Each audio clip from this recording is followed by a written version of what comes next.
Taron is one of the most popular coasters built in the last decade, and it was loved by all enthusiasts. But what most people don't know is that a clone of this ride is actually being built, and of course they're building it in China.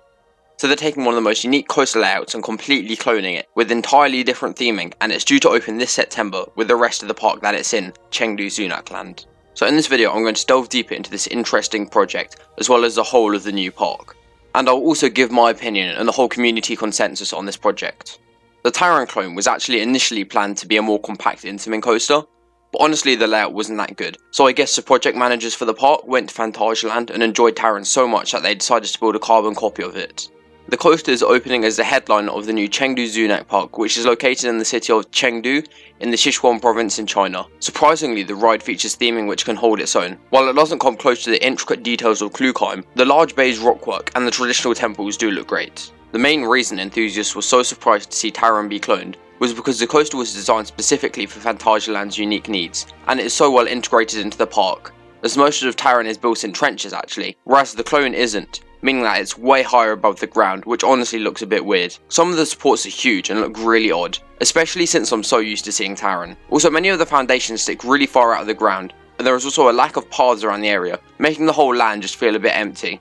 Furthermore, the rockwork on the Chengdu clone isn't quite as tall, exposing more of the steel structure, which definitely takes away from the overall aesthetic of this coaster. So while I love the look of the rockwork, that isn't quite enough, which ends up giving it a more tacky look compared to Taron, but honestly no ride can compare to Taron in terms of theming and rockwork. But in Chengdu, the rockwork has its own unique charm. There are some faces and animal sculptures carved into the rocks, and some traditional looking buildings which just add to the unique atmosphere, and I just love how it is very different to the original in terms of the theming. I also like how the area the clone is in has some small nooks and crannies similar to Klugheim actually, which I'm sure will give the area some extra character. Not to mention the fantastic themed trains, which look like a wooden ball, which are easily some of Intamin's best trains. Which is no small feat, seeing as Intamin has made some of the best looking trains, such as those on Soaring with Dragon, Tiger and Taron, and I know some enthusiasts actually say that they prefer the look of the trains on the clone to the original Taron. However, I don't quite agree on that statement. Now, if you didn't know Sunac parks, they are usually attached to large malls, and normally they're just an extra to help the projects get approved, and usually they're just an extra to help the large malls get approved.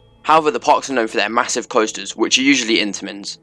And some of their best known parks are Nanchang Sunac Land, which has Coaster Through the Clouds and Python in Bamboo Forest, two of the best looking coasters in China, Hi-Fi Sunac Land, which has Soaring with Dragon, and their newest park, Huangzhou Sunac Land, with the really unique dueling dragons.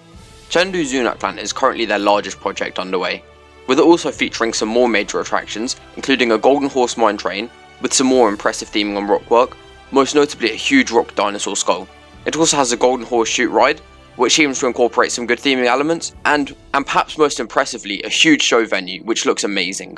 What is also nice is the whole park seems to feature some great theming throughout, and some areas such as the entrance area and the area with the Taron clone look particularly beautiful. So the park as a whole will be really immersive, however there are some notable drawbacks. Firstly, the size. As it is part of a much larger complex, the park itself is relatively lacking in size. I'd say it's a similar size to Phantasialand, but maybe even slightly smaller if anything. But luckily the park is full to the brim with attractions, so there is no shortage of rides for the whole family to enjoy. Another problem is that there's a high probability that the park will use a pay per ride system, which has been recently implemented in most Sunac parks, and I believe that there is a no unlimited ride wristband, which is unfortunate. This would be particularly bad for enthusiasts who just want to marathon the rides, but I guess it's fine for people who don't care too much about riding loads. However, I still don't approve of this system. One final problem which is extremely prevalent among enthusiasts is that their signature attraction, the Taron clone, is just not necessary.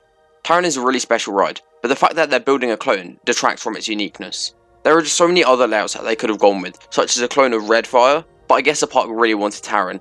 But a unique layout would have been so much more attractive to enthusiasts and would actually get them to visit the park. But honestly, the overwhelming majority of visitors will not even have heard of Taron, let alone care about it being a clone. And the park getting a clone has many advantages.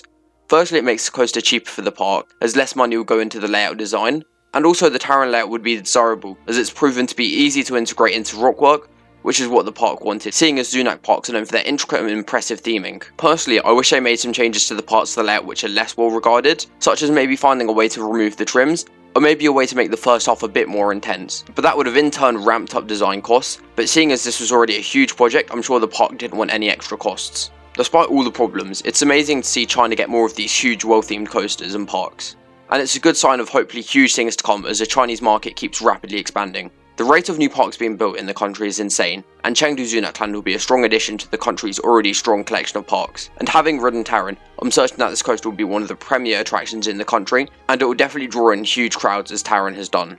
This coaster will surely have a huge impact on the Chinese market, as it is one of the first large-scale Chinese coasters to intricately intertwine the track with theming throughout the ride experience. And I'm sure this will catch on, but hopefully in the future they use less clone rides. But I certainly can't wait to see some more of what these amazing Sunac parks have to offer. And the future is definitely looking bright for this chain.